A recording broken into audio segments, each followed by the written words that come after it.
দেখ, thin cylinder subjected to internal fluid pressure. আমরা যে বাড়িতে নিয়ে আসি না গ্যাস সিলিন্ডারগুলো, তো গ্যাস সিলিন্ডারগুলোর ভিতরে কি থাকে? ফ্লুইড থাকে। যে গ্যাস সিলিন্ডার নামে গ্যাস সিলিন্ডার, বাট আমাদের যে সিএনজি বা এলপিজি কি ফরম্যাটে থাকে? লিকুইড ফরম্যাটে থাকে।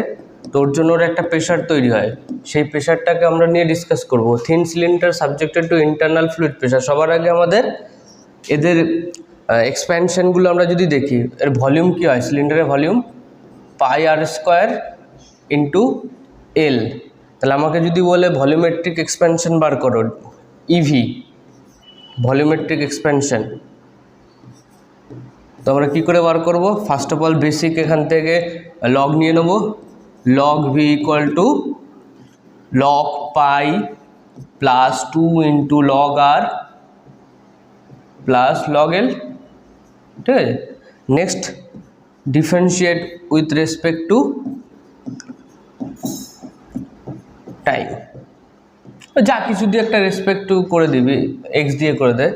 তাহলে এক্স দিয়ে করলে কি হবে? এটা log v convert to 1/v dv dx. এটা তো কনস্ট্যান্ট উড়ে গেল।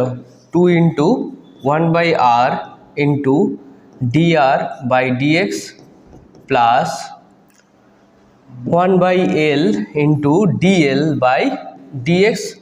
এবার বোথ সাইডে ডিএক্স মন থেকে উড়িয়ে দে।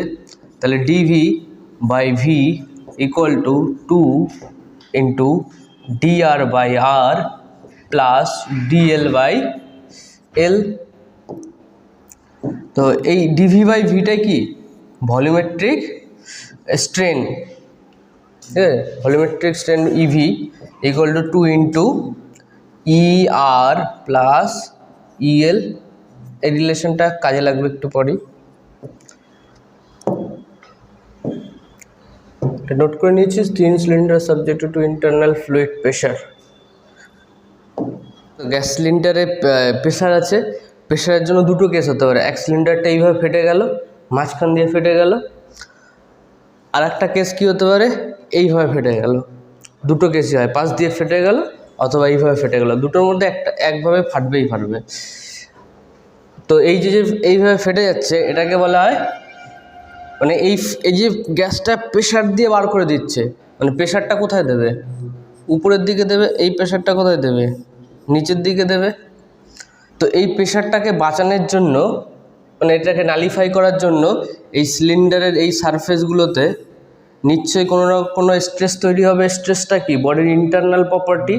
এক্সটার্নাল প্রপার্টি এখানে কে? প্রেশার। তো এক্সটার্নাল প্রপার্টিকে নালিফাই করার জন্য ইন্টারনাল প্রপার্টি থাকতে হবে। তো তার জন্য আমরা two stress generate in the thin cylinder. প্রথম স্ট্রেসটাকে কী বলে? লংগিটিউডিনাল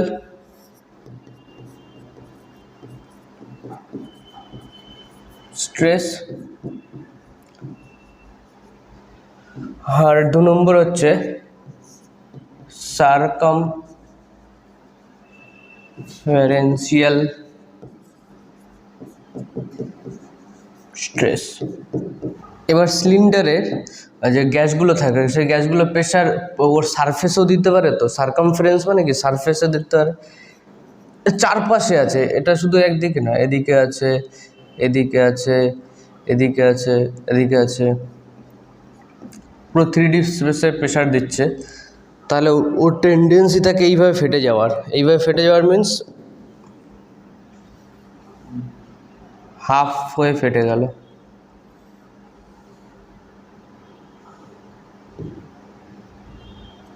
বুঝতে পেরেছিস তো? এর আর একটা পার্ট,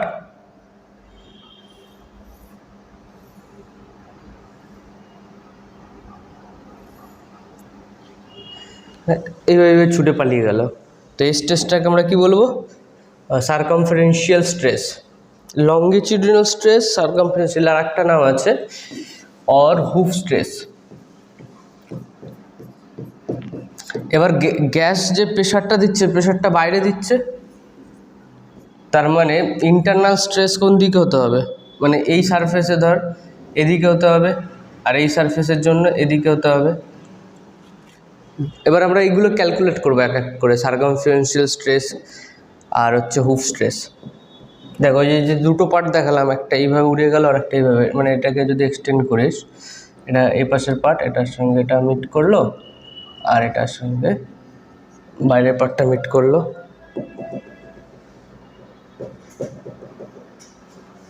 বুঝতে পারছিস তো? এটা ওই পাশেও আছে এরকম, তো এইভাবে বেরিয়ে গেল। এবার এই যে সারফেসগুলো আছে, এই যে এটা কি থিকনেস, টি থিকনেস। তুই যদি বাড়ির সিলিন্ডার আসে তোর বাড়িতে, সিলিন্ডারের থিকনেস তো হবে লোহার থিকনেসটা, ওটা না হলে তো চলবেই না। এটা হচ্ছে টি, আর এটা হচ্ছে লেন্থ অফ সিলিন্ডার। সিমিলারলি এদিকেও সেম ব্যাপার, টি আর এটা হচ্ছে লেন্থ। এবার প্রেশারগুলো কীভাবে দিচ্ছে? প্রেশারগুলো যে সারফেসটা আছে, এই সারফেসের চারপাশে দেবে, মানে এটা চলতে আছে এখানে, পুরো সিলিন্ডারে যাচ্ছে প্রেশারটা, এই বড় বড় প্রেশারটা চলে যাচ্ছে। তাহলে আমি যদি বলি ব্রাস্টিং ফোর্স মিন যেটা ফাটিয়ে দেবে, ব্রাস্টিং ফোর্স। যদি এটা না ফাটে, ইকুইলিব্রিয়ামে থাকে, তার মানে bursting force equal to resistive force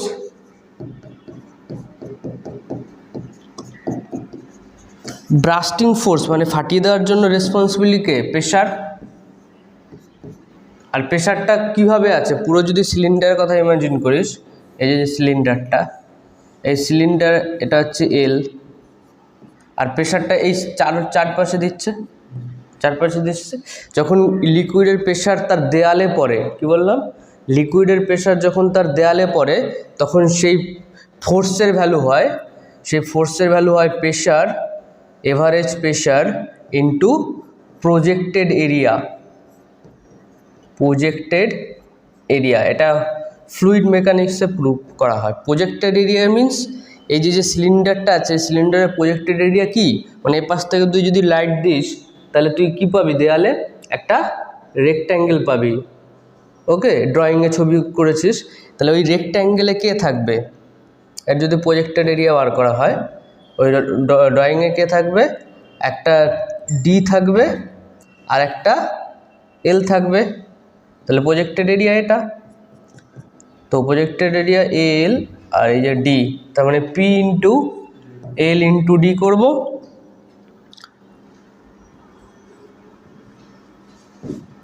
ইলেভেনের ফিজিক্স বইতে ফ্লুইড মেকানিক্সে দেয়ালগুলোতে যে প্রেশার পড়ে, সেই প্রেশারে ক্যালকুলেশন করা হয়। যেরকম আমরা বটমে রো জিএইচ করি, সিমিলারলি দেয়ালেরও প্রেশার ক্যালকুলেশন আছে। সেই প্রেশারের ভ্যালু হয় প্রজেক্টেড এরিয়া, মানে ফোর্সটা প্রেশার ইন্টু প্রজেক্টেড এরিয়া। আর রেজিস্টিভ ফোর্সের মধ্যে কে আছে, রেজিস্টিভ ফোর্স মানে এই সারফেসগুলোতেই তো হবে, মানে যে জায়গাগুলো থিকনেস, লোহার থিকনেসগুলো আছে, তো ওই জায়গাতেই স্ট্রেস জেনারেট হবে। তো এই স্ট্রেসটাকে বাধা দেবে, তো স্ট্রেসের ভ্যালু সিগমা ইন্টু এরিয়া, এই এল ইন্টু টি কত, এরিয়া এল টি। এরকম দুটো জায়গায় আছে, তো ও পাশেও আছে এ পাশেও আছে, তার মানে 2 ইন্টু এল টি। তো এই যে স্ট্রেসটা, এটাকে আমরা hoop stress or circumferential stress বলি। তাহলে হুপ স্ট্রেস ইয়া সার্কামফারেন্সিয়াল স্ট্রেস ইকুয়াল টু কী বেরোলো, পি এল কেটে গেল, তো পিডি বাই 2টি। খুব ইম্পর্টেন্ট ফর্মুলা। দেখ, লঙ্গিটিউডিনাল স্ট্রেসে এবার গ্যাস মলিকুলগুলো যখন এটাকে ফাটাবে, তো এইভাবে ফাটাবে, এই বরাবর একটা সারফেস ইমাজিন কর। এবার সারফেস অনুযায়ী এটা কী হলো, ফেটে গেল, একটা পার্ট উপরে চলে গেল আর একটা পার্ট নিচে চলে এলো। এর একটা ছবি আমরা দেখাবো। ধরেন এর আপার পোর্শনটা, এটা আপার পোর্শন। এবার আপার পোর্শনে এইটা কি,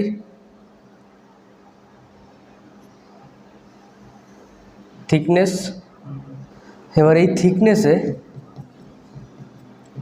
প্রেশারটা, মানে গ্যাস প্রেশারটা কি হয়েছিল, ধরেন এই সারফেসে প্রেশারটা আউটওয়ার্ড হয়েছিল।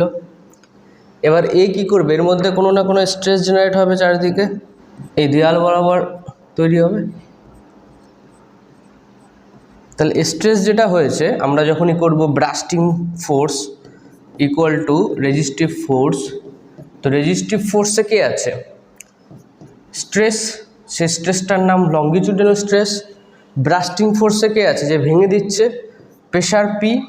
এই প্রেশারটা কোন এরিয়াতে পড়ছে? পাই আর স্কোয়ার, তো পাই ডি স্কোয়ার বাই 4, একই তো ব্যাপার, ডায়ামিটার নিয়েছি। আর সিগমা এল, এই স্ট্রেসটা পড়ছে এই বরাবর, মানে সার্কামফারেন্সেস বরাবর, মানে পাইডিটা দিলে লেন্থ হয়ে গেল, এরিয়া কোথায় হয়ে গেল? ওর সঙ্গে টি মাল্টিপ্লিকেশন করে দেয়, তাহলে হয়ে গেল এরিয়া পাইডি দুটি। কারণ স্ট্রেসটা এইভাবে পড়বে যাতে ওকে বাঁচিয়ে দেয়, বুঝতে? এইভাবে পড়বে অথবা এইভাবে পড়বে। এদিক দিয়ে কী পড়ছে? প্রেশার। তো এই সারফেসে ওকে নিশ্চয়ই নিচের দিকে কোনো স্ট্রেস বানাতে হবে, নাহলে তো ওটা ফেটে যাবে। তো আমি এখান থেকে ডিডি কেটে নেই, পাই কেটে যাবে, তো P longitudinal stress equal to PD divided by 40.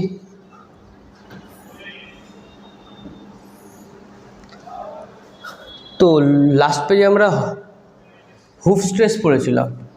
Hoop stress কত ছিল? PD বাই 2T, আর লঙ্গিটিউডিনাল স্ট্রেস PD বাই 40। কে বড়? Hoop stress greater than longitudinal stress. Relation কি? Hoop stress equal to 2 into longitudinal stress. এই দুটো কাজের জিনিস। দেখো, আমরা যখন হুপ স্ট্রেনের কথা বলবো তখন আমরা কি লিখবো? হুপ স্ট্রেন মানে সার্কামফারেন্সিয়াল স্ট্রেন, তো ডায়ামিটার বা আর দিয়ে ডিনোট করা যায়, তো সার্কামফারেন্সিয়াল স্ট্রেস ডি দিয়েও যা কিছু দিয়ে ডিনোট করতে পারিস, ই ইন্টু হুপ স্ট্রেন, বাস। হুপ স্ট্রেনে স্ট্রেন মিন্স কি? Strain equal to stress by Young modulus, তাই তো? তো hoop strain equal to hoop stress by E. এবার যখন একসঙ্গে হুপ স্ট্রেস হচ্ছে তার সঙ্গে সঙ্গে তো লঙ্গিটিউডিনাল স্ট্রেসও আছে, তাহলে আমরা তখন কি করি? মাইনাস মিউ ইন্টু, আগের লাস্ট ক্লাসে এইগুলোই করিয়েছিলাম, লঙ্গিটিউডিনাল স্ট্রেস ডিভাইডেড বাই ই, মনে আছে? যখন আমরা সিম্পল EX করি তখন কি লিখি? Sigma X by E minus mu into sigma Y by E. এখানে দুটো আছে, তিনটে নেই, দুটো দিয়ে ঝামেলা মিটিয়ে দেবো। তো EX এর ভ্যালু কত? লাস্ট পেজে দেখালাম, EX মানে হুপ স্ট্রেস বেশি হবে, PD by 2T। Longitudinal stress PD by 40, তো PD by 2TE minus mu into PD by 4TE। তো কিছু কমন নিয়ে নে, PD বাই 4TE কমন নিয়ে নে, এটা 2 মাইনাস মিউ হয়ে গেল, এটা হয়ে গেল hoop strain. Longitudinal strain, longitudinal strain আমরা কি লিখবো? EL equal to sigma L divided by E minus sigma hoop stress divided by E.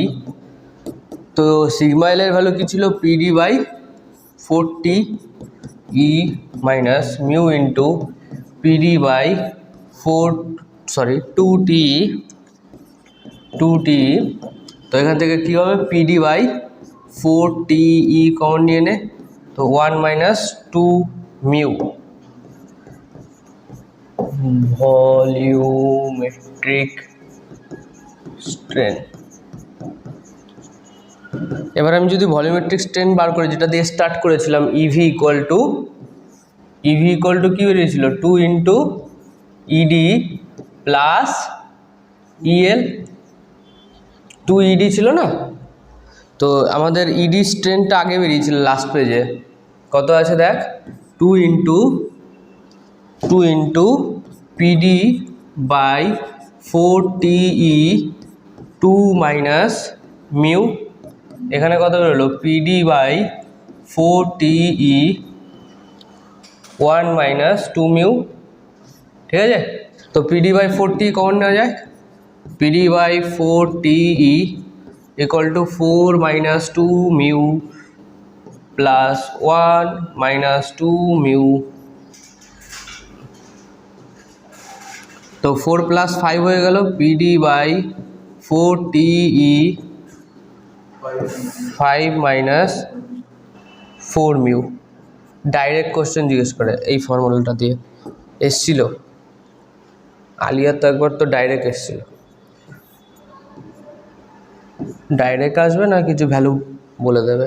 Compound বার বুঝিস, ধরেন একটা সিমেন্ট, আমরা যে এগুলোতে 4 কোণা বিল্ডিং এরকম সার্কুলার হয় না, সার্কুলার কলম তৈরি করা হয়। তো কলমে কি থাকে, অনেকগুলো রড থাকে। এই যে লাল কালার যেগুলো সেগুলো রড, আর বাকি সাদা কালারগুলো কি সিমেন্ট। তার মানে এটা কী হয়ে গেলো, একটা কম্পাউন্ড বার তৈরি হয়ে গেল। এবার কম্পাউন্ড বারে তুই যখন আমাদের পি বা লোড, এর উপর তো একটা লোড পড়ছে না, ছাদ থেকে একটা লোড পড়ছে, সেই লোডটা ধরে নে পি। এই পিটাকে তো ছাদ বা যত কিছু আছে বা উপর দিয়ে মেট্রো যাচ্ছে, ওই লোড আছে না, ওই লোডটাকে তো কাউকে কারণে ব্যালেন্স করতে হবে। তো পি ইকুয়াল টু, এখানের এটা ধরে নে আয়রন, ওটা ধরে নে সিমেন্ট, তাহলে ওদের নিজেরা একটা ফোর্স দেবে, না হলে এটাকে ব্যালেন্স থাকবে কী করে, অবশ্যই উপরের দিকে ফোর্স দেবে। সেই ফোর্সটা কি হলো sigma 1 into A1 plus sigma 2 into A2। তাহলে সিগমা 1 ধরে নে রডের স্ট্রেস, আর এরিয়াটা হচ্ছে যে cross section area, total area, ওটা বাদ দিলে ওটা পেয়ে যাবি। আর হচ্ছে এটা হয়ে গেল আমার পি।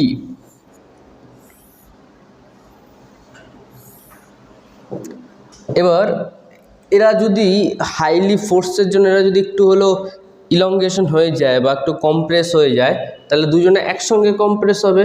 তাহলে আমি কি লিখতে পারি, E1 ইকুয়াল টু E2, এটা হচ্ছে সেকেন্ড কেস। এবার কোশ্চেন অনুযায়ী এই কোশ্চেনগুলো সলভ করা যায়। এই একটা ইকুয়েশন হবে আর এইটা 2 নম্বর ইকুয়েশন, এই দিয়ে যা কোশ্চেন দেবে সলভ হয়ে যাবে। এবার এই E1 এর ভ্যালু কত, E1 এর value sigma divided by e, sigma 1 by E1, এটা কি সিগমা 2 বাই E2। এবার এর মধ্যে ইম্পর্টেন্ট কী আছে দেখ, এই E1 E2 আলাদা হবে, কারণ ওর একটা রডের যাই ই হবে, সিমেন্টের আলাদা হবে। তো আমরা কি লিখতে পারি, sigma 1 by sigma 2, sigma 1 by sigma 2 না লিখে বা সিগমা 1 লেখ, equal to E1 by E2 into sigma 2 অথবা এম ইন্টু সিগমা 2। এই এমটাকে কি বলা হয়, এই এমটার নাম হচ্ছে মডুলাস রেশিও, মাথায় রাখবি, modulus ratio, modulus ratio. Modular ratio means E1 by E2, মানে দুটো মেটেরিয়ালের ইলাস্টিসিটি রেশিওটাকে আমরা বলি মডুলাস রেশিও। ডাইরেক্ট রাস্তাঘাটে জিজ্ঞেস করে দিতেই পারে মডুলাস রেশিও কি। কম্পাউন্ড বার শেষ, এবার কোশ্চেন আমরা যখন ডিসকাস করব তখন এইগুলো সলভ করব। এই সিম্পল স্ট্রেসটা আজকে হয়তো শেষ হয়ে যাবে, নেক্সট দিন আমরা শুধু প্রিভিয়াস ইয়ার কোশ্চেন প্র্যাকটিস করব। আজকের third topic, principal of superposition. এরকম একটা সিস্টেম দিয়ে দেবে, এগুলো সব ইন্টারনাল ফোর্স, ইন্টারনাল রিয়াকশান, আর এর লেন্থ আছে ধরে নে, এটা ফার্স্ট 1, এটা 2, এটা 3। তোর সিভিল না, এগুলো দেখেছিস কোনো দিন এই টাইপের কোশ্চেন। এখানে একটা রড দিয়ে দিল, ডিফারেন্ট টাইপের ফোর্স দিয়ে দিল, না দেখলে অসুবিধা নেই। এটা হচ্ছে L1, এটা ধরে নে L2, এটা ধরে নে L3, আর প্রত্যেকটা এরিয়া থাকবে, এই যে ক্রস সেকশন এরিয়া না, এই ভিতরের দিকে ঢুকে যাচ্ছে। তাই প্রিন্সিপাল অফ সুপারপোজিশনে এরকম টাইপের কিছু কোশ্চেন দিয়ে দেবে, বলতে পারে নেট ইলংগেশন কত হবে, কিছু ভ্যালু দিয়ে দিল, L1 L2 L3 A1 A2 A3, এদের E1 E2 E3 এইসব দিয়ে দিতে পারে। এই কোশ্চেনটা সলভ করার জন্য তোকে আগে ফোর্স ব্যালেন্স শিখতে হবে। এই ফোর্স ব্যালেন্সটা হচ্ছে প্রিন্সিপাল অফ সুপারপজিশনের মেন ইম্পর্টেন্ট পার্ট। প্রথম হচ্ছে 1 নম্বর সারফেস ড্র করবি, করেছিস না? এবার 1 নম্বর সারফেসে দেখ লেফট হ্যান্ড সাইডে কত ফোর্স পড়ছে, 120 নিউটন। তো রাইট হ্যান্ড সাইডে কত ফোর্স পড়তে হবে, নাহলে ব্যালেন্স হবে না, 120 নিউটন। এইবার খেলাটা হবে সেটা হচ্ছে 50 নিউটন অলরেডি আগে ভিতরের দিকে ছিল, তুই 120 নিউটন ভিতরের দিক মানে এই বরাবরই দিয়েছিস, তারপরে তুই এক্সট্রা কত দিলি, কত 70 নিউটন। তাহলে সেকেন্ড বডি যখন ড্র করবি, এটা ধরে নে নাম্বার 1 বডি, তো সেকেন্ড বডিতে তোকে 70 নিউটন কোন দিকে দিতে হবে, আবার ভালো করে দেখ, 50 নিউটন অলরেডি ছিল, 50 নিউটন অলরেডি ছিল, তুই দিলে কি 120 নিউটন। তার মানে এই সারফেসে তুই এক্সট্রা কত দিলি, এক্সট্রা কত দিয়েছিস 70 নিউটন, যেটা এদিকে, তাহলে ওই সারফেসে উল্টো দিকে হবে, নাহলে একে ব্যালেন্স করবে কী করে, বুঝলি? তার মানে এই সারফেসে কী হতে হবে, উল্টো দিকে 70 নিউটন। আবার বলছে এই সারফেসে এক্সট্রা 70 নিউটন এদিকে দিয়েছিস, তার জন্য ওকে ব্যালেন্স করতে ওই সারফেসে উল্টো দিকে 70 নিউটন আসতে হবে, এই যে 70 এটাও 70 হতে হবে। এবার দেখ 80 ছিল, 80 ধরে এটা 70 নিউটন দিয়েছিস, তো এই সারফেসে অলরেডি 80 নিউটন ছিল। এবার তুই যখন একটা ডিরেকশন দিবি না, ধরে নে 120 নিউটন এদিকে দিয়েছিস, আর 50 নিউটন এই সারফেসে 50 নিউটন যদি ওদিকেই থাকে, তাহলে তোকে যে মাইনাস করার পর যে ভ্যালুটা আসবে সেটা অপোজিট আসতে হবে, 120 নিউটন 70 নিউটন। এখানে তুই 70 নিউটন দিয়েছিস এদিকে, তার মানে এদিকে উল্টো দিকে 70 আসবে, 70 আর আগে আসছে 80 আছে, তাহলে 70 আর 80 কত হচ্ছে 150, এখানেও কত হচ্ছে 150, ব্যালেন্স করে দিয়েছে, দেখতে পাচ্ছিস? একদম পারফেক্ট আছে। আবার 120 দিয়েছি, 120 দিতে হবে, 120 যখন দিতে হবে তখন আমি এক্সট্রা এই সারফেসে কত দিচ্ছি 70 এক্সট্রা অ্যাড করেছি, তার জন্য এর উল্টো আমাকে 70 ওদিকে দিতে হবে। হ্যাঁ, সিমিলারলি এই সারফেসে 70 এদিকে দিয়েছি, তাহলে উল্টো 70 এদিকে দিতে হবে ওই সারফেসে, এক্সট্রা যত দিচ্ছে এই সারফেস এক্সট্রা 70, ওই সারফেস এক্সট্রা 70, এই সারফেস এক্সট্রা 70, ওই সারফেস এক্সট্রা 70, 70 80 150। ও পাশে 150 অলরেডি আছে, পুরোপুরি ব্যালেন্স হয়ে গেছে। তো এই কোশ্চেনগুলোর এরপর যখন কোশ্চেন থাকে, ধরে নে টোটাল তোর কাছে ইলংগেশন চাইলো, total elongation, total delta L, তাহলে কি লিখবি, delta L1 plus delta L2 plus delta L3। এবার ডেল্টা L1 মিন্স কি, sigma equal to stress by strain equal to E. তার মানে আমরা কি লিখতে পারি, ডেল্টা এলকে P by area divided by delta L by L equal to E. তার মানে ডেল্টা এলটা এদিকে গেল, divided by L into E equal to P by এ। তাহলে ডেল্টা এল এর ভ্যালু কত, পিএল বাই এই, PL P1 L1 divided by A1 E1, সব ভ্যালু ধরে নিলাম আলাদা আছে। তো সেকেন্ড কেসে কী হবে, P2 L2 divided by A2 E2, P3 L3 divided by A3 L3। এটাই কোশ্চেন, ম্যাক্সিমাম এটা জিজ্ঞেস করতে পারে। এবার জেনারেলি কোশ্চেন এক্সাম হলে যে কোশ্চেনটা আসে সেটা বলে দিল বি আর সি সেকশনের মধ্যে ইলংগেশন কত হবে, মানে তোকে শুধু দ্বিতীয় পার্টটা বার করতে দিতে পারে, আর বেশি কিছু বার করতে দিবে না। আজকের টপিক নাম্বার 4, থার্মাল স্ট্রেস। একটা বডিকে, একটা রডকে এইভাবে ফিক্স করলি, ঠিক আছে, আর এই পাশে কিছু নেই, এবারে তুই গরম করা শুরু করে দিলি, এই রডটা কী হবে, এক্সপেনশন হবে, তাই না, বড় হয়ে গেল। তো আমরা ছোটোবেলার থেকে পড়ছি কি, L2 minus L1 equal to alpha L1 into delta T, জানিস তো এটা, change of length proportional to initial length, change of length proportional to change of temperature, আর আলফা একটা constant coefficient of thermal expansion, coefficient of thermal expansion. এবার তোর এখান থেকে মনে হতে পারে যে ডেল্টা এল বাই এল তো পেয়ে গেলাম equal to alpha delta T, alpha delta T দেখা যাচ্ছে না। এবার এই ডেল্টা এল বাই এলটা আমরা কি বলি, স্ট্রেন বলি। তো স্ট্রেস ইকুয়াল টু কত হবে, stress equal two strain into,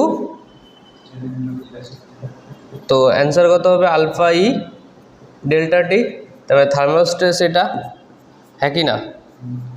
কিন্তু এর কেসে থার্মাল স্ট্রেস কত হবে, 0 হবে, তো হবে না। বেসিক কনসেপ্ট কেন, কারণ এটা যখন এক্সপ্যানশন হচ্ছিল একে আটকানোর জন্য কেউ ছিল, আটকানোর জন্য যদি কেউ না থাকে তাহলে কি হবে, ফ্রি এক্সপ্যানশন হবে। তো এর কেসে কি হয়, ফ্রি এক্সপ্যানশন, তার জন্য থার্মাল স্ট্রেস কত হবে, 0 হবে। তো এইগুলো কি পুরোপুরি ফেক না, এইগুলো ফেক নয়। ধরে নে বোথ সাইডে ফিক্স সারফেস আছে, তার মাঝে একটা রড দিয়ে দিয়েছিস। এবার এই কেসটাতে কি হয়, এই রডটা ধরে নে এতটা এক্সপ্যান্ড করতে চাইছিল যদি এটা না থাকে, তাহলে এই লেনটা কত হলো L2, আর ইনিশিয়াল লেন্থটা কত, অরিজিনাল যেটা আছে আপাতত সেটা হচ্ছে L1। তো আমি যদি লিখি L2 মাইনাস L1 কত হবে, আলফা ডেল্টা টি ই। এর বাইরে ওকে যেতে দেবে না ফিক্স সারফেস, বুঝতেছি, বাইরে যেতে দেবে না, তার মানে এদিকে উল্টো দিকে স্ট্রেস জেনারেট হবে, উল্টো দিকে এই দেয়ালটা স্ট্রেস জেনারেট করবে, তো সেই স্ট্রেসটাকে বলা হবে থার্মাল স্ট্রেস। তো একদিকে কোনো বডিতে যদি ফোর্স পড়ে সেই বডিটা তো মুভ করে, তো স্ট্রেস তখনই হবে যখন বোথ সাইডে ফিক্স থাকবে বা বোথ সাইডে ফোর্স তৈরি হবে।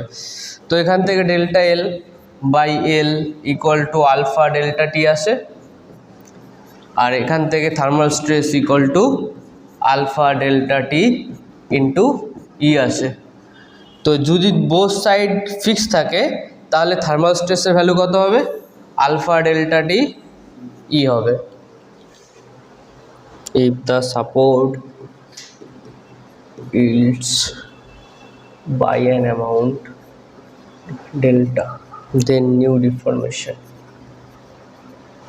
দেখ এবার এই রডটাকে আমি গরম করছি, এবার এই রডটা গরম করার জন্য ধরেন এটা লেন্থ হচ্ছে L1, এই রডটার L2 পর্যন্ত বড় হওয়ার টেন্ডেন্সি ছিল, ডেল্টা টি টেম্পারেচার যদি আমি এমনি ইনক্রিজ করি তাহলে এত বড় হয়ে যাওয়ার একটা টেন্ডেন্সি ছিল।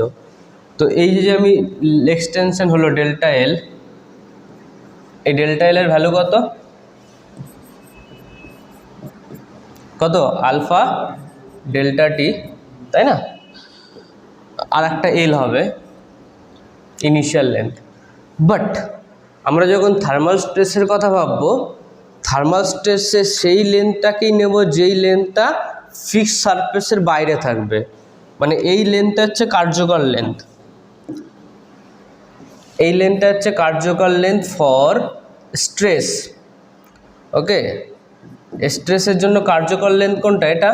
তাহলে ডেল্টা এল ড্যাশটা অ্যাকচুয়ালি কী হবে, আলফা ডেল্টা টি ডেল্টা এল মাইনাস ডেল্টা হবে, তো alpha delta T into L1 minus delta. এবার এই ডেল্টাটা অ্যাকচুয়ালি কি, এটা হচ্ছে ইল্ড। ইল্ড মানে কি, আমরা অনেক সময় দেখিস না ট্রেনের পাতে ফাঁকা জায়গা রাখা থাকে, ওটা হচ্ছে ইল্ড।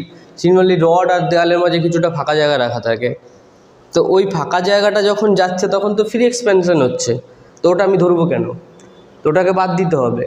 যখন আমরা থার্মাল স্ট্রেস ক্যালকুলেশন করব, অ্যাকচুয়াল ডেল্টা এলটা হচ্ছে এইটা, যেটা দেয়ালের ভিতরে ঢোকার জন্য, তো তো এই পার্টটাকে আমরা স্ট্রেস যখন ক্যালকুলেট করব তার আগে আমাকে ক্যালকুলেট করতে হবে স্ট্রেন।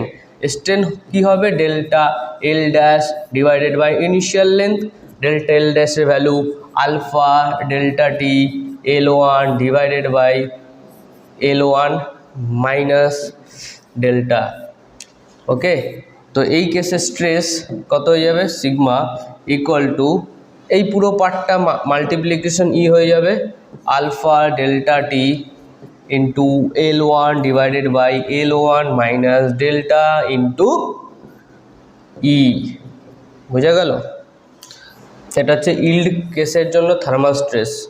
এক্সামে কোশ্চেন দেবে এখান থেকে। আলফা ডেল্টা টি ই এর গল্প শেষ, ওটা বাচ্চাদের খেল। দেখ, কপার আর স্টিলের মধ্যে কার থার্মাল এক্সপ্যানশন বেশি? Alpha of copper greater than alpha of steel. Copper বেশি বড় হবে, স্টিল বেশি কম বড় হবে। ধরে নিই আমি ইনিশিয়ালি কী করেছিলাম, ইনিশিয়ালি দুজনের লেন্থ সেম নিয়েছিলাম।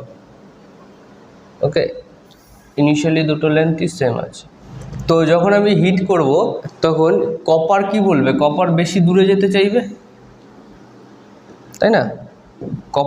কপার বেশি বড় হতে চাইবে, আর স্টিল কম বড় হতে চাইবে। এবার যখন কপার স্টিলের উপর দিয়ে বড় হতে চাইবে তখন স্টিলকে বলবে চল চল চল চল তুইও চল। তার মানে কপার যখন এক্সপ্যানশন হচ্ছে তখন স্টিলের প্রফিট হচ্ছে। স্টিল যতটা বড় হওয়ার কথা ছিল ততটা তার থেকে বেশি বড় হবে। আর স্টিল নিজে কি করবে? কপারকে রেজিস্ট করবে, না না আমি যাবো না, আমি যাবো না। তাহলে কপারের লেন্থ যতটা হওয়া উচিত ছিল ততটা হবে কি? কমে যাবে। তাহলে কপারের লেন্থ এতটা হলো যেটা হওয়া উচিত ছিল, স্টিলের লেন্থ এতটা হওয়া উচিত ছিল বাট একটু বেড়ে যাবে। তো ফাইনালি দুজনের লেন্থ সেম হবে যদি টেম্পারেচারটা সেম হয়। আর গরমটা এখান থেকে করছি না, গরমটা দুজনকে সেম হিট দিচ্ছি। ধরে নে এইভাবে গরম করছি যাতে দুজনের সেম হিট পায়। এরকম ধরলে তো বাই মেটালিক স্টিক হয়ে যাবে। তো এই যে লেন্থটা হচ্ছে, এই লেন্থটা হচ্ছে দুজনের কম্বিনেশন লেন্থ, মানে ফাইনালি এই লেন্থটাই হবে। বাট কপার কতটা হওয়া উচিত ছিল? এতটা। এটা কপারের লেন্থ। আর স্টিলের কতটা হওয়া উচিত ছিল? এতটা। Delta L of copper delta L of steel. তো finally delta L of copper actually আর হচ্ছে ডেল্টা এল অফ স্টিল দুজনের লেন্থটা সেম আসছে ফাইনালি। আমি এটাকে লিখতে চাইছি delta L dash of steel, আর এটাকে আমি লিখতে চাইছি delta L dash of copper. তো ডেল্টা এল ড্যাশ অফ কপারের পিছনে কে কে আছে? এক আছে তো L1, এর পিছনে কে কে আছে? এক আছে ডেল্টা ডিউ টু এক্সপ্যানশন, আর একটা কে আছে resistive force delta due to stress.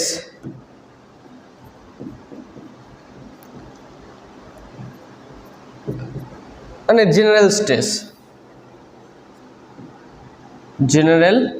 Stress. আর এখানে কে আছে? একটা তো স্টিলের জন্য এক্সপ্যানশন হবে, স্টিল এক্সপ্যানশন, আর একটা হেল্প করছে না, আর একটা কে হবে? প্লাস হবে স্ট্রেস, কারণ স্টিলকে ওটা হেল্প করছে। এই যে এক্সট্রা লেন্থটা হলো তোকে তো টেনে টেনে নিয়ে যাচ্ছে, তাহলে স্টিলকে বড় করছে, তার জন্য প্লাস। কপার যতটা হতে চাইছিল তার থেকে মাইনাস হয়ে গেল। তো আমি এখানে কি লিখবো এক্সপ্যানশনের জায়গায়? এই পার্টটাতে L alpha copper into delta T. আর স্ট্রেসে আমরা কি লিখি?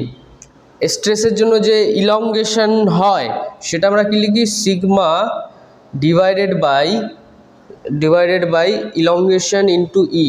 এটা ই দিয়ে দে, আর এখানে একটা লেন্থ দিয়ে দে, ইনিশিয়াল লেন্থ কপারের।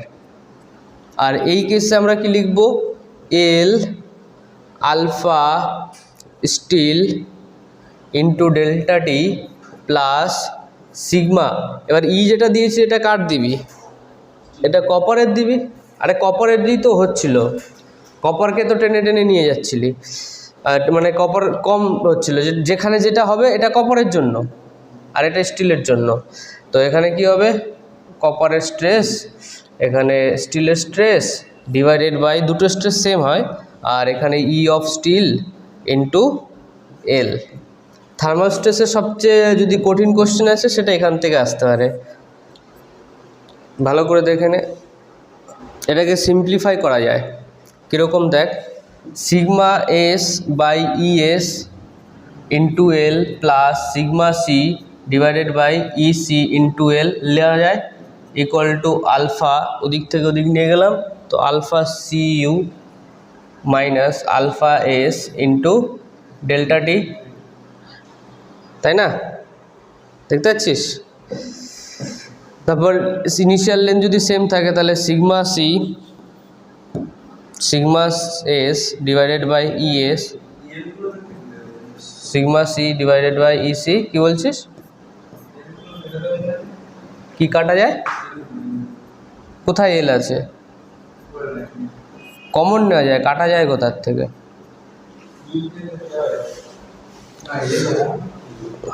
আচ্ছা এই এলের কথা বলছিস, হ্যাঁ এল কাটা যায়, হ্যাঁ এই এলটা এখানে লিখিনি তাই তো, এখানে একটা এল হবে, এই এল কেটে যাবে, মানে এই এলটা হবে না, বোঝা গেল, এটা হবে না, শুধু এই ফরম্যাটটা থাকবে। এর মানে কি, ফাইনালি যা ভ্যালু দেবে এখানে পুট করে আমি বার করে দেবো। আর হচ্ছে এদের যে রিলেশন আছে, এই যে সিগমা সি আর সিগমা এস, এই রিলেশনটাকে তোকে ব্রেক করার জন্য তোকে কোনো একটা ফর্মুলা লাগবে। সেই ফর্মুলাটা কি, যখন আমি বলেছিলাম না, যখন কপার স্টিলের মধ্যে দিয়ে কপার বলবে স্টিলকে তুই চল, স্টিল যেতে দেবে না, এই যে এরকম এরকম ব্যাপার হচ্ছে, সেটা তো একটা ফোর্স, তার মানে force on copper equal to force on steel equal হতে হবে, তাহলে sigma C into A C equal to sigma S into S, stress equal নয়, ফোর্স ইকুয়াল, বোঝা গেল? তো এখানে ওই ভ্যালুগুলো পুট করে করা যাবে, মানে এই একটা ইকুয়েশন আর এই একটা ইকুয়েশন, দুটো ইকুয়েশন দিয়ে কাজ মিটে যাবে, বাকি ভ্যালু সব তোকে দিয়ে দেবে। এগুলো সব ধরে ধরে আমরা একটা করে কোশ্চেন প্র্যাকটিস করব। নেক্সট ডে যেটা থাকবে সেটা কোশ্চেন প্র্যাকটিসের উপর। এত পর্যন্ত যা যা প্র্যাকটিস হলো বা থিওরিটিক্যাল পার্টগুলো কমপ্লিট করলাম। মি এর value 0.4, find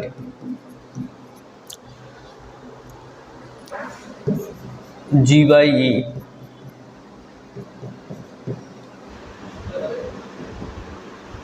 equal to 2g 1 plus g by e equal to is g by e equal to 1 by 2 1 plus mu, so 1 by 2 1 plus mu এর ভ্যালু 0.4, so 1 by 2 into 1.5 1.4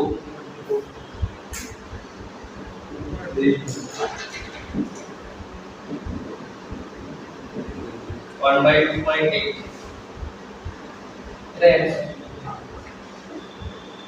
सब kilo Newton है, 120 kilo Newton and 150 kilo Newton,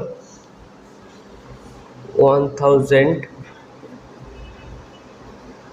millimetre, 1200 millimetre, 1000 millimetre.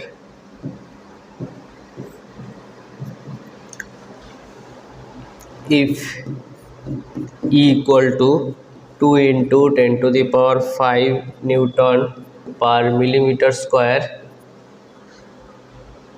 then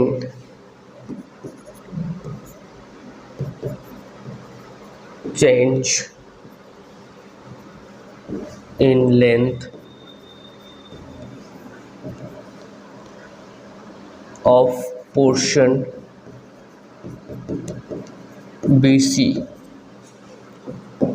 option A 0.75, option B 0.45, option C 1.575, option D 1.875 millimeter, और area equal to 20 into 20 millimetre square. এই কোশ্চেনটা solve কর, try কর। আগে BC মানে এই পোর্শনটা তোকে ইলংগেশন ডেল্টা এল বার করতে দিয়েছে, বাকি সব ভ্যালু দেওয়া আছে, এরিয়া, লেন্থ বলেছিল না। প্রথমে তোকে একটা ফোর্স ডিস্ট্রিবিউট করতে হবে। দেখ এটা হচ্ছে 60 কম্প্রেশন, তো এখানেও 60 হতে হবে। তো ছিল কত 90, বাকি কত আছে আরও 30। তো ওই 30টা কী হবে, বাইরের দিকেই হবে। এদিকে বাইরে 30 মানে এদিকেও বাইরে 30 হতে হবে।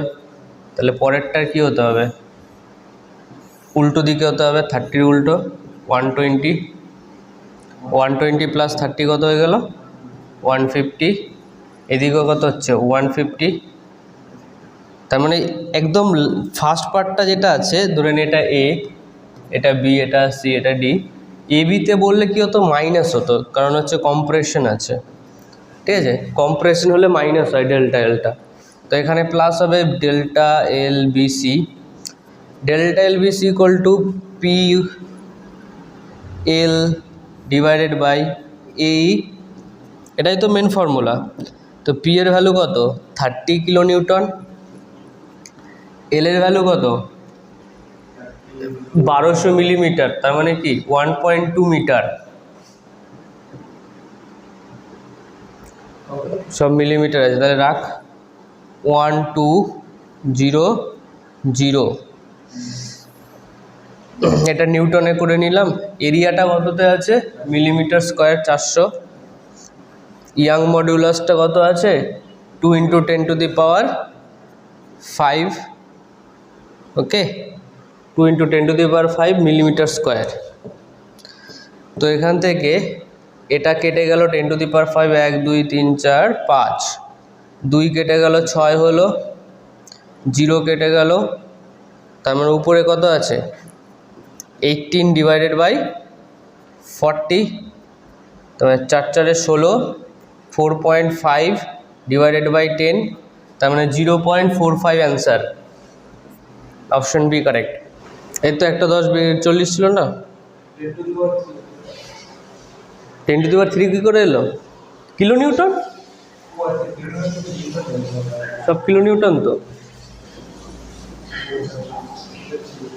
কোশ্চেন তো খুব ইজি কোশ্চেন দিয়েছে, আমি ভাবছি অন্য কোশ্চেন করা যায় কি না। কোশ্চেনে ABCD অপশন দিয়েছে, তার মধ্যে একটা অপশন আছে যেখানে লেখা আছে যে দুটো কেসেই টেনসাইল আর কম্পোজিট স্ট্রেস ইকুয়াল, মানে কারেক্ট অপশন চুজ করতে বলেছে এত কিছু ভ্যালু দিয়ে। বলছে যে অনেকগুলো অপশন দেওয়া আছে, অপশনগুলো বলছি। Both the plates will experience tensile strain, both the plate will experience compressive strain, brush plate will under tensile strain, still plate will be under composite strain, still plate will be under tensile strain, brush plate will be under compressive strain. D option, মানে still plate, still আর ব্রাশের মধ্যে স্টিলের alpha দাগ বেশি আছে, তাই না? তার মানে স্টিলের কী হবে টেনসাইল স্ট্রেন হবে, আর ব্রাশের কী হবে কম্প্রেসিভ স্ট্রেন হবে। ডি অপশান, শুধু আলফা দেখে অ্যান্সার দিতে হতো। তো এতগুলো ভ্যালু যখন লিখেছি ভাবছি একটা কোশ্চেন বানাই। ইএস ইকুয়াল টু 2 × 10⁶, और EB equal to 1 × 10⁶। Find sigma C and sigma B and sigma S। Question বোঝা গেল? বোঝা গেল না? দেখ অনেকগুলো ভ্যালু দেওয়া আছে, এলের কোনো কাজ নেই, এলের কাজ আছে এরিয়া বার করার জন্য। এরিয়াও দিয়ে দিয়েছে মেবি, এরিয়া কি দিয়ে দিয়েছে, হ্যাঁ এরিয়া দিয়ে দিয়েছে।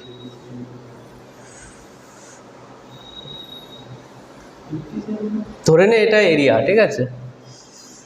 তো কোশ্চেনটা কি দিয়েছে দেখ, সব ভ্যালু দিয়ে দিয়েছে। ফাইনালি বলছে সিগমা বি কত, সিগমা এস কত। এর বইয়ের যে কোশ্চেনটা ছিল সেটা তো বুঝে গেছিস। কোশ্চেনে দিয়েছিল কার স্ট্রেন বেশি হবে, মানে কোনটা টেনশন হবে কোনটা কম্প্রেসিভ হবে। টেনশন স্ট্রেন হবে স্টিলের, কম্প্রেসিভ স্ট্রেন হবে ব্রাশের। আলফা দেখে বোঝা যাচ্ছে। আমরা এইগুলো করব। আমাদের কাছে দুটো ফর্মুলা ছিল, মনে আছে? আমাদের কাছে মাত্র দুটো ফর্মুলা ছিল। একটা হচ্ছে sigma B into area of brush equal to sigma s into area of s। আর একটা ইকুয়েশন ছিল, কি ছিল? Sigma B divided by E plus sigma S divided by ES equal to alpha B minus, যার value বেশি, কার value বেশি? Alpha B, alpha S into delta T. তো ফার্স্টের যে ক্যালকুলেশন থাকে, দেখ কার এরিয়া ডবল আছে, মেবি ব্রাশের এরিয়া ডবল। তো আমরা এখান থেকে আর একটা লিখতে পারি, ব্রাশের area equal to 2 into area of steel. তো এ বি যদি ডবল হয় তাহলে এখান থেকে লেখা যায় sigma B divided by sigma S equal to S by A B, যার ভ্যালু কত হচ্ছে 1/2 হচ্ছে। তাহলে sigma B by sigma S, তো সিগমা বি এর ভ্যালু আমি যদি লিখি এখানে, আর সিগমা বি এর ভ্যালু সিগমা এস, এখান থেকে সিগমা এস ইকুয়াল টু কত হচ্ছে 2 ইন্টু সিগমা বি। তাহলে সিগমা বি বাই ইবি, ইবির ভ্যালু কত আছে 1 into 10⁶ plus 2 into sigma B divided by ES এর ভ্যালু কত আছে 2 ইন্টু 10⁶ ইকুয়াল টু কত হবে alpha B minus alpha S. Alpha বির ভ্যালু দেওয়া আছে 20 মাইনাস 10, 20 মাইনাস 10 ইন্টু 10⁻⁻6 ইন্টু কত ডিগ্রি সেলসিয়াস, 75। ওকে, এটা আলাদা বাট দেখ এখান থেকে সিগমা বি আরামসে বেরিয়ে যাবে। তো সিগমা বি কমন নিয়ে নে। সিগমা বি কমন নিলে নিচে পড়ে থাকছে 10⁻⁶, তার মানে 1 প্লাস 1, তাই না? দেখ 2 তো কেটে গেল, একদম কারেক্ট। আর এখান থেকে 10 ইন্টু 10⁻⁻6, তার মানে এখান থেকে কত হচ্ছে 75 ইন্টু 10⁻⁻5। তো 10⁻6 ওখানে চলে যাবে। তো sigma B into 2 equal to 75 into 10⁻⁻, কি এই তো 10⁻⁻6 -5 লিখলাম। কেন লিখলাম? তো ওখানে 10 750/2। তো সিগমা বি ইকুয়াল টু 375। ওকে, 375। এইগুলো সব কেজিএফ পার সেন্টিমিটার স্কোয়ারে ছিল, কেজিএফ পার সেন্টিমিটার স্কোয়ার। তো আমাদের ফাইনাল অ্যান্সার যেটা বেরিয়েছে সেটাও কি কেজিএফ বাই সেন্টিমিটার স্কোয়ার। এর যার ভ্যালু বেরিয়েছে সিগমা এস কত হবে, তার ডবল হবে। তো সিগমা এস এর ভ্যালু কত হবে 750 হবে, 750। যেটা বললাম না থার্মাল স্ট্রেসের পার্ট, ওটার এই কোশ্চেন এটা করিয়ে দিলাম। এত কিছু করেছি যখন কোশ্চেনটা করিয়ে দিই এক্সাম হলে তোর সুবিধা হবে। তো এই দুটো জিনিস ইম্পর্টেন্ট জিনিস। কোশ্চেন কি বলছে, hoop stress and longitudinal stress in the boiler shell under internal pressures আর 100 আর 50। এটার কোনো দরকার নেই। হুপ স্ট্রেস মানে কি, হুপ স্ট্রেস মানে বেশি হয়।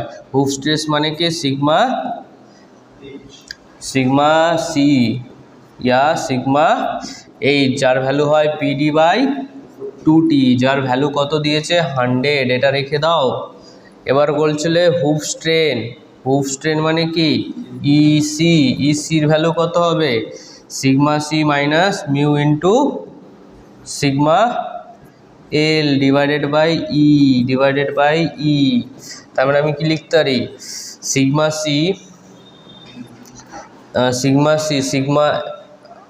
C divided by E equal to 1 minus sigma L এর ভ্যালু কত হয়, সিগমা এল ছোট হয় তো সিগমা সি থেকে, তার মানে এখানে কি হবে 1 মিউ বাই 2 হবে। ওকে, তো ডাইরেক্ট এখান থেকে আমি কি করে দেব, hoop strain equal to sigma সির ভ্যালু আছে 100, ই এর ভ্যালু কত দেওয়া আছে, ই এর ভ্যালু কত দেওয়া আছে 200। আমি এবার দেখ জিএন, জিএন মানে কি, এম এন মানে 10 টু দি পাওয়ার 6, জিএন মানে 10 টু দি পাওয়ার 9, তার মানে এখানে শুধু কি লিখবো 10 টু দি পাওয়ার 3 লিখবো, কারণ উপরে এম এন এ কেটে যাবে, আর বাকি রইল 1 মাইনাস মিউ এর ভ্যালু কত 0.3/2, তার মানে 0. এটা কেটে গেল, তো 1/2 ইন্টু 10 টু দি পাওয়ার 3, আর এখানে 1/3/2, তার মানে 3/20, তো 20 মাইনাস 3 17, 20 মাইনাস 3 17/20, তাই তো, তার মানে 8.5 0.85, তো 0.85 divided by 2 into 10 to the power 3, তাহলে এটা কত হলো 0.425 into 10 to the power minus 3, তো 10 টু দি পাওয়ার মাইনাস 4 করতে গেলে 4.25 হয়ে যাবে, তো 0.425 10 টু দি পাওয়ার 17 8.5, 0.425 তো এসছে, but 10 to the power minus 4 আসেনি, এখানে তো একটা জিরো আছে না, এই জিরোটাকে মিস করেছি, তার মানে এটা 10 to the power minus plus 4, এটা 4, তো অপশন এ কারেক্ট, 3 1 4, ভালো কোশ্চেন। দেখ কোনো ফর্মুলা মুখস্থ করতে হয়েছে, বাস তোর কনসেপ্টটা লাগবে, circumferential strain 80 megapascal, Young modulus 2 into 10 to the power 5 megapascal, mu এর value 0.28, magnitude of circumferential strain, find circumferential strain, ব্যবহার কর, দেখে দেখে ফর্মুলা দেখবি না, ফর্মুলা না দেখে কি চেয়েছে সার্কামফারেন্সিয়াল স্ট্রেন और হুফ স্ট্রেন, ডাইরেক্ট এটা ইউজ করবে PD/4TE 2 মাইনাস মিউ ছিল তো, তো এবার দেখ PD/2T ইন্টু 2E 2 মাইনাস 0.28, আর PD/2E কি sigma C by 2E equal to, এটা কত হচ্ছে 1.72, তো সিগমা সি এর ভ্যালু কোশ্চেনে দেওয়া আছে, সিগমা সি এর ভ্যালু দেওয়া আছে 80 divided by 2 into 10 to the power 5 into 1.72, এটা দিয়ে কাটলে কত হচ্ছে 20 হচ্ছে, তার মানে 20-র সঙ্গে মাল্টিপ্লিকেশন হবে, একটা জিরো কেটে গেল, তো 10 টু দি পাওয়ার মাইনাস 4, আর এদিকে 2 এর সঙ্গে 4, 7 দুগুণে 14, 4 হাতে 1, 2 একে 2, 3.44 into 10 to the power minus 4, option A answer মিলে গেছে, এটা এ অপশনে ছিল।